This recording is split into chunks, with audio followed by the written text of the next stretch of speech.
continued support. Just in the past few days, we have seen new packages of aid announced by allies, including Canada, Finland and Norway, covering key capabilities like F-16 equipment and spare parts, as well as air defense. A group of allies is coming together with the goal of delivering 1 million drones to Ukraine. 20 NATO allies have also agreed to form a demining coalition. All of this will help to save Ukrainian lives. Together, NATO allies account for 99% of all military aid to Ukraine. And our continued commitment is essential to preserving Ukraine's freedom. Since Russia's invasion, the United States has provided Ukraine with around $75 billion in military, financial and humanitarian aid. Other NATO allies and partners have provided over $100 billion. So our support is an example of true transatlantic burden sharing. And it is making a real difference every day.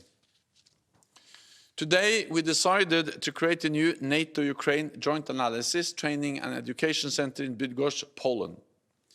It will allow Ukraine to share lessons learned from Russia's war, and it will create a structure for Ukrainian forces to learn and train alongside their allied counterparts. We will continue to stand with Ukraine for Ukraine's security and for ours. And with that, I'm ready to take a few questions. Start with the Wall Street Journal here in the third row, please. Dan Michaels with the Wall Street Journal. Two questions. Were the ministers briefed at all on this Russian space launch that apparently has either nuclear weapons or nuclear powered? And second, yesterday you talked about NATO maintaining a credible defense. I'm curious whether the ministers talked about how NATO can maintain its credibility, especially when a significant number of politicians in the U.S. are vocally criticizing NATO and raising doubts about U.S. commitment to it. Thank you. So I will not comment on the latest reports which are referred to, not least in U.S. media. What I can say is that in NATO we are constantly exchanging intelligence between NATO allies and we are, of course, always monitoring all potential threats in all domains from all directions. And I have nothing more to say about that now. Then on the issue of US support for NATO, of course, we are 31 democratic nations on both sides of the Atlantic, and as long as this alliance has existed, there have been different views and discussions also about NATO within NATO allies. When we look at the opinion polls, there is record high support for NATO, both in North America, United States, Canada, and in Europe. And I'm confident that NATO will remain the strongest and most successful alliance in history, and I expect the United States to continue to be a staunch ally for at least 3 reasons. First, it is in the national security interest of the United States to have a strong NATO. Second, there is actually broad bipartisan support for NATO in the United States. And thirdly, the criticism in the United States is not primarily against NATO. It's against NATO allies not spending enough money on NATO.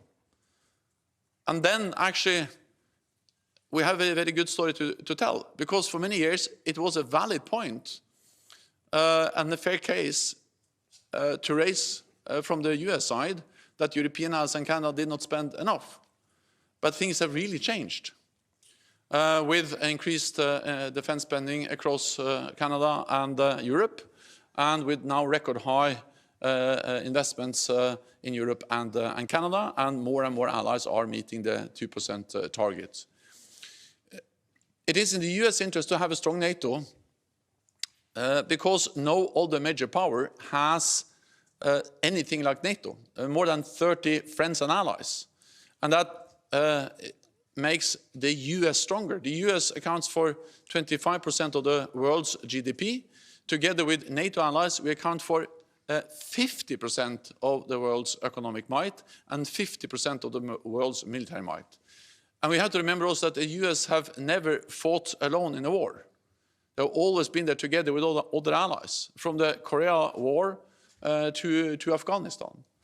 And we have to remember that the only time we invoked Article 5 was after an attack on the United States, and hundreds of thousands of soldiers from Canada and from Europe fought alongside US soldiers, and many of them paid the ultimate price. So it is in the national security interest of the United States to maintain NATO as the most successful alliance in history, and therefore I'm confident that the US will do so.